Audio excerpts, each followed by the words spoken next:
मित्रांनो, दूध व्यवसाय करत असताना बऱ्याच वेळा जी काय आपली दुभती जनावरे असतात तर ती त्यांच्या कॅपॅसिटी इतकं दूध त्या ठिकाणी कधीच देत नसतात। आणि मित्रांनो, मग यामुळे प्रॉब्लेम काय होत असतो की आपलं जे काय जनावर आहे त्याला आहार तर आपण चांगल्या प्रमाणात देतो, पण ते त्याच्या क्षमते इतकं दूध देत नसल्यामुळे कुठेतरी त्या व्यवसायामध्ये नुकसान व्हायला सुरुवात त्या ठिकाणी होत असते।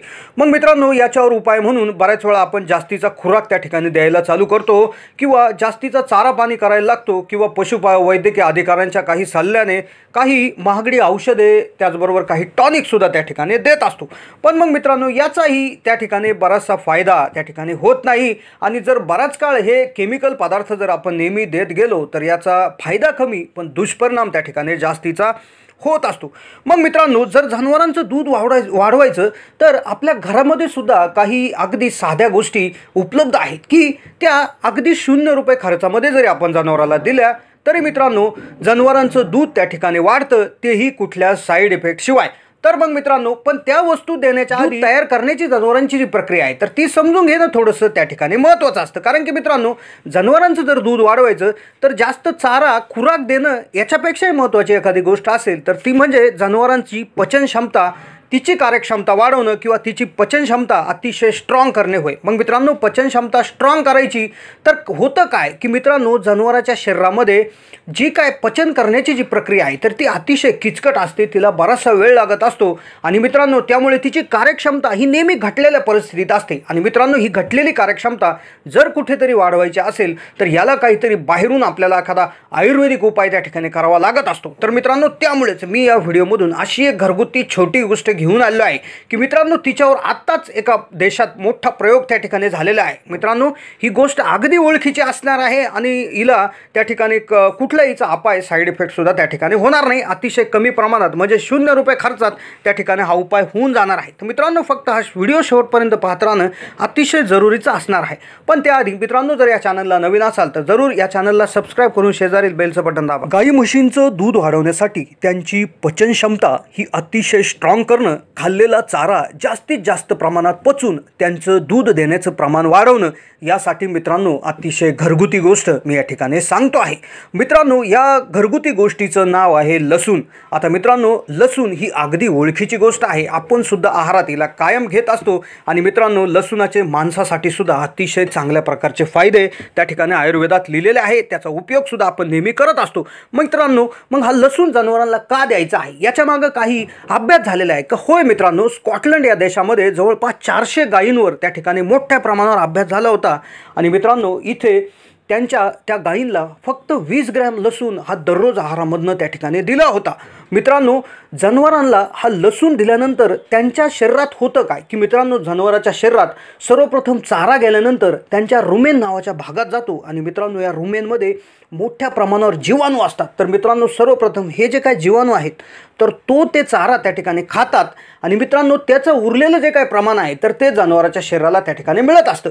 पण मग मित्रांनो, या प्रक्रियेमध्ये होत काय असतं की हे जे काही जीवाणू जर अकार्यक्षम असतील किंवा त्यांचं प्रमाण कमी असेल किंवा ते चांगल्या क्वालिटीचे नसतील तर त्यावेळेस होतं काय की जे काय चारा सर्वप्रथम ते खायला सुरुवात करतात तर त्याचं ते विघटन न करता ते वायूंमध्ये रूपांतर करतात। म्हणजेच मित्रांनो, ते मिथेन आणि नायट्रोजन या वायूमध्ये त्याचं रूपांतर करत असतात आणि मित्रांनो, जर जास्तीच्या चाऱ्याचं रूपांतर ह्या गॅसमध्ये मिथेन आणि नायट्रोजनमध्ये व्हायला लागलं तर मित्रांनो, मिथेनच्या माध्यमातून ऊर्जा आणि नायट्रोजनच्या माध्यमातून प्रोटीन हे जनावराच्या त्या ठिकाणी शरीरातून बाहेर जात असतं आणि एकंदरीतच मित्रांनो, जो काय आपण बहुमूल्य खुराक त्या ठिकाणी दिला गेलेला असतो तर तो त्या ठिकाणी 100% वाया जात असतो। तर मित्रांनो, जवळपास प्रत्येक गाई म्हशीमध्ये हा प्रॉब्लेम त्या ठिकाणी आढळलेला असतो। तर मित्रांनो, त्या स्कॉटलंडमध्ये त्यांच्या काय लक्षात आलं की मित्रांनो, फक्त 20 ग्रॅम लसूणचं प्रमाण दिल्यानंतर त्यांच्या शरीरामधून बाहेर निघणारं मिथेन आणि मित्रांनो नायट्रोजन याचं प्रमाण अतिशय कमी झालं आणि मित्रांनो, याच्यामध्ये या अभ्यासामध्ये एक अजून मोठी जी काय गोष्ट सापडली तर ती म्हणजे मित्रांनो, दूध तर साधारणपणे 30 ते 35% वाढलंच, पण त्याचबरोबर मित्रांनो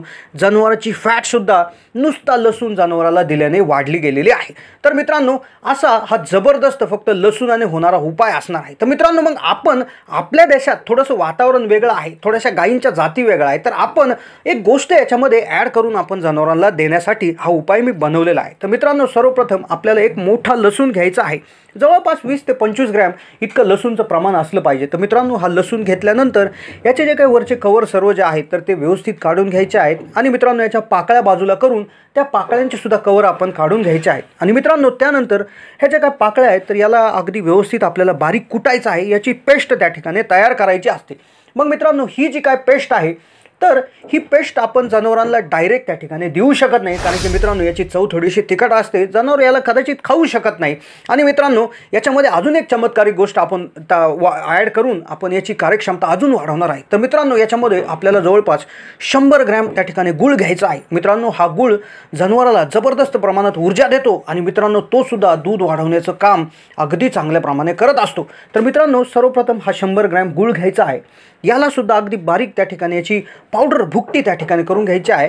आणि मित्रांनो गुळाची भुकटी आणि त्याचबरोबर लसूणाची पेस्ट तर हे दोन्ही गोष्टी अगदी व्यवस्थित त्या ठिकाणी मिक्स करून घ्यायच्या असतात। मग मित्रांनो ह्या देत असताना याला द्यायची सुद्धा अगदी योग्य पद्धत आहे। तर मित्रांनो जनावराला दिवसातून एकदाच हे प्रमाण आपल्याला द्यायचं असतं।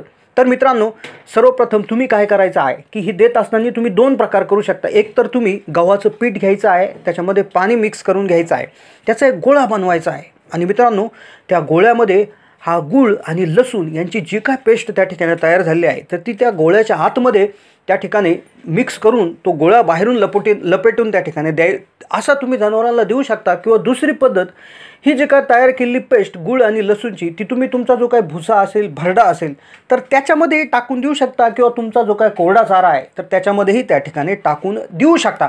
आता मित्रांनो इथून पुढे हा उपाय जनावरांना किती दिवस चालू ठेवायचा, कोणत्या वेळी द्यायचा आणि मित्रांनो कुठल्या प्रकारच्या जनावराला नाही द्यायचा आहे। तर मित्रांनो हा जो काय उपाय आहे तर हा उपाय आपल्याला लगातार 10 दिवस जनावरांना त्या ठिकाणी करायचा असतो।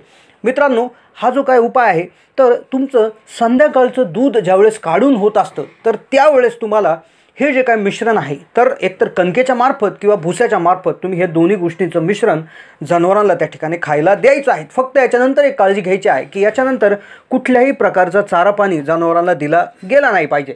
आता मित्रांनो ही झाली द्यायची पद्धत आणि किती दिवस द्यायचं। आता मित्रांनो कुठल्या जनावरांना हे चालत नाही आहे तर मित्रांनो जी जनावरे गाभण आहेत किंवा ज्यांचं रेतन तुम्ही केलेलं आहे तर त्या जनावरांना शक्यतो हा उपाय आपण करायचा नाही, कारण की लसूण हा याच्या अंगी उष्णता असते व त्याचबरोबर गुळामध्ये सुद्धा बरीचशी उष्णता असल्यामुळे कदाचित गाभण जनावराला त्याचा प्रॉब्लेम होऊ शकतो, किंवा मित्रांनो त्याचं जरी दूध वाढलं तरी मित्रांनो ते त्याच्या जे काय त्याचं आरोग्य आहे त्याच्यासाठी ते चांगलं होणार नाही। जनावर त्या जास्तीच्या दुधामुळे एखाद्या वेळेस कमजोर होऊ शकतं, तर त्यामुळेच मित्रांनो गाभण जनावराला हा उपाय करायचा नाही। मित्रांनो हा उपाय जनावर ज्यावेळेस त्याची डिलेवरी होत असते तर डिलेवरी झाल्यानंतर एक 10 दिवस झाल्यानंतर तुम्ही कंटिन्यू 10 दिवस हा जर केला तर मित्रांनो जनावर पुढील 10 दिवसामध्येच त्याची जेवढी कॅपॅसिटी आहे तेवढ्या दुधावर त्या ठिकाणी लवकरात लवकर येऊन जातं आणि कायमच ते तेवढं दूध देत राहतं।